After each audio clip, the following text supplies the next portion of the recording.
نحمده ونصلي على رسوله الكريم وعلى آله وصحبه أجمعين وبعد. در علامت هفتمی نزدیک شدن روز قیامت درباره یکدیگر کشی مسلمانان صحبت میکنیم. راستی هم این حدیثی بزرگی هست که از حیات مسلمانان در آخر این زمان قصه می نماید.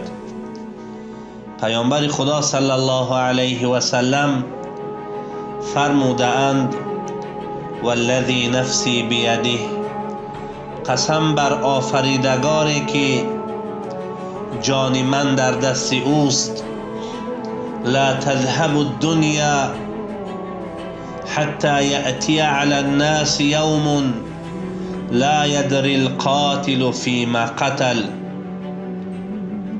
روز بر این ملت مسلمان میرسد که با یکدیگر جنگ می نمایند، یکدیگر را می کشند، لیکن مصیبت در آن است که انسانی کشنده، قاتل نمیداند که برای چی و به کدام سبب، از روی حق هست یا ناحق، خون یک مسلمان دیگر را می ریزد. ولا المقتول فیما قتل، و بیچاره این کشته شده نمیداند که برای چی کشته شد، چی گناهی انجام داد که او را به قتل رساندند. رسول الله فرموده اند القاتل والمقتول فی النار، انسان مسلمان کش و این انسان کشته شد، هر دوی اینها دوزخی هستند. اهل علم در شرح این حدیث می فرمایند روز این ملت مسلمان را انتظار هست که از سبب عصبیت و ملتچگی، از بی‌علمی و جهل و بیسوادی، مسلمان ها طایفه جدا می شوند و هر یکی اونها بر دیگر دشمن می شوند و از روی عصبیت و از روی جهل و بی‌علمی و بیسوادی یکدیگر کشی می کنند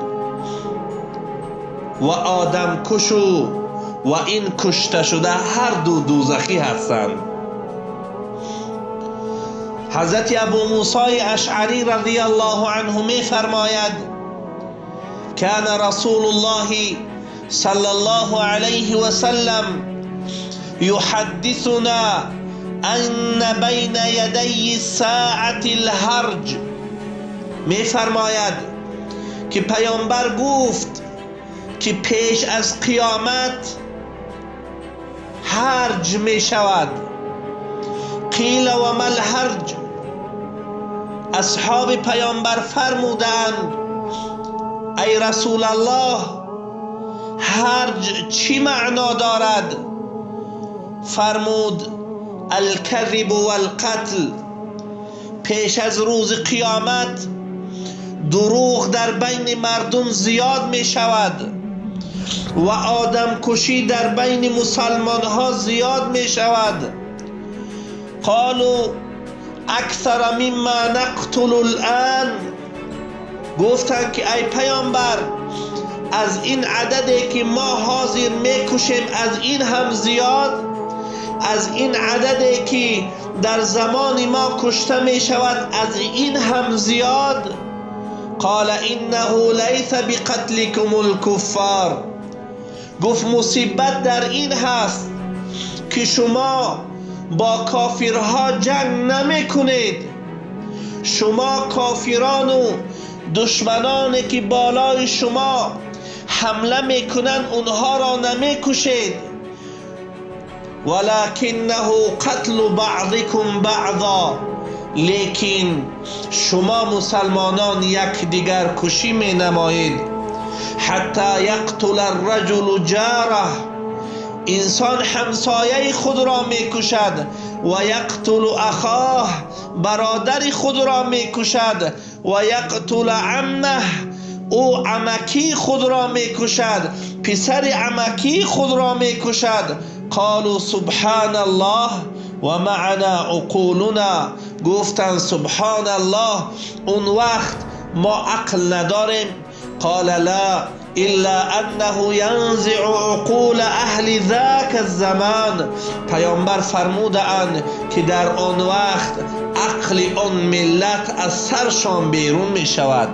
حتی یحسب احدکم انه علی شیء وليس علی شیء، او گمان می کند که من حق هستم لیکن اون حق نیست.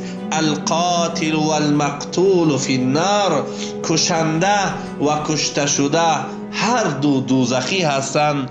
الله جل شأنه از خون مسلمان ما و شما را نگه بدارد.